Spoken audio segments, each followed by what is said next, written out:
Deep in these mountains lies a $10 billion secret and one missing explorer. This is the story of the greatest treasure never found and an empire drowning in gold. In 1533, the Inca Empire held more gold than all of Europe until Spain arrived. To understand this mystery, we have to go back to 1532, when the Inca Empire was at its peak. It stretched nearly 2,500 miles along the spine of South America, from desert coasts to ice-capped Andean peaks. Cusco was more than a city. It was a golden temple complex in the mountains. Its golden walls shone so brightly that Spaniards said you could see it for miles. But records say Cusco held only a fraction of Inca wealth. So where was the rest? The answer may lie in quippus, knotted cords that secretly recorded the empire's wealth and roots. In 1964, a professor said he cracked the code, went into the Andes, and never returned. To see what he was chasing, we return to the moment it all began. In 1532, a small European force drew the empire's delegation into the town of Cajamarca. He commanded just 168 men against tens of thousands of Inca. A sudden attack of gunfire and cavalry broke the imperial escort in a single afternoon. In captivity, the empire's hostage offered something unheard of: a room filled once with gold. The chamber was 22 by 17 feet, marked as high as the captive could reach. For months, caravans carried statues, masks, and offerings from every corner of the realm. The invaders melted it into bars, more than 13,000 pounds of worked gold.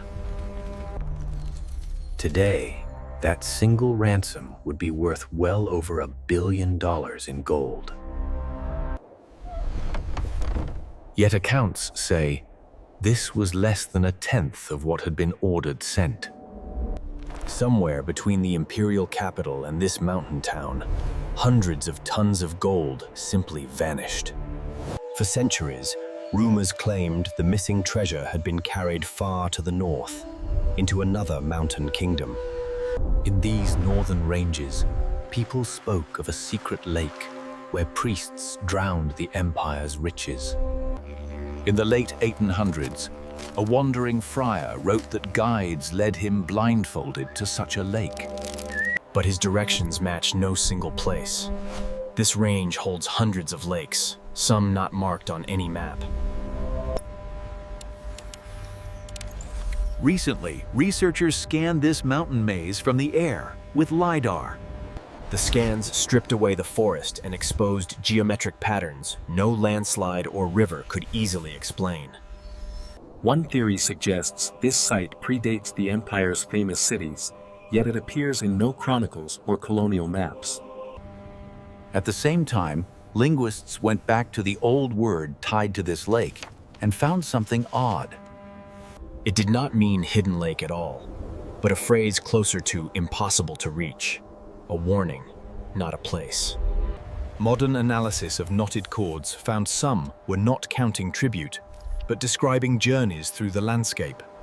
One cord from a sealed cave carried a path, days of travel north, then east toward a particular river. The description ended with a riddle, a river that appeared to flow uphill into the mountains. Far to the north, one real river behaves that way to the eye, thanks to a trick of the land. Following the knotted instructions from this river leads to a single enclosed basin, locals call the Place of Silence. No roads enter this valley, no modern surveys. Local stories say anyone who sleeps there hears voices in the night and feels watched from the cliffs. Elders warn that the mountains remember, and that some places are guarded by more than stone and forest. In 2018, a flash flood near this valley exposed a cache of artifacts, including a ceremonial gold blade. Its patterns match blades once carried only by the empire's highest priests and date to the years of the ransom. Ground scans beneath this valley floor show dense metal buried deep, more than nature can explain. Scans suggest a hidden chamber holding tens of tons of gold. One archaeologist says there is only one moment in history that fits a hoard like this. Yet the government declared this whole region off-limits to excavation, citing the need to protect heritage. Months earlier, a private expedition reported a carved entrance in the valley, and their findings were sealed. Only one blurred photograph escaped a stone doorway marked with symbols of the Empire's Sun Temple. One theory suggests it was a second, secret sanctuary built to shelter the Empire's sacred objects. Since the 1960s, expeditions into this basin have had more accidents and illness than comparable sites. Local guardians placed a spiritual ban here, warning that disturbance could bring harm to all nearby. The question is no longer where the treasure lies, but whether we should reach for it. Taken together, the clues point here. The ransom gold likely never left these mountains. Instead, much of it was probably carried into this basin, then sealed away below. Decades ago, a researcher vanished near here, leaving one line in a damaged journal. According to rescuers, his final note read, "I found it. God forgive me."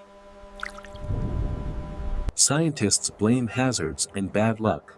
Locals call it a warning to leave it alone. So the choice is ours: chase the horde, or protect this last untouched valley. For now, the ground stays closed, the chamber sealed, and the story left unfinished. If you value mysteries as much as answers, stay with us as we explore further. A new survey team will return here soon. What they find could change everything. When that happens, we will return to these mountains, following the gold's silent trail. These mountains are only one piece of a far older, much larger puzzle. Deserts, jungles, and seas hold their own buried stories, just as old and just as dangerous. How we walk the line between cold, hard fact and the legends that grow around it. If this journey spoke to you, there are more paths waiting, each with its own forgotten trail. Our trail continues in the next story. Until then, let the past keep asking questions.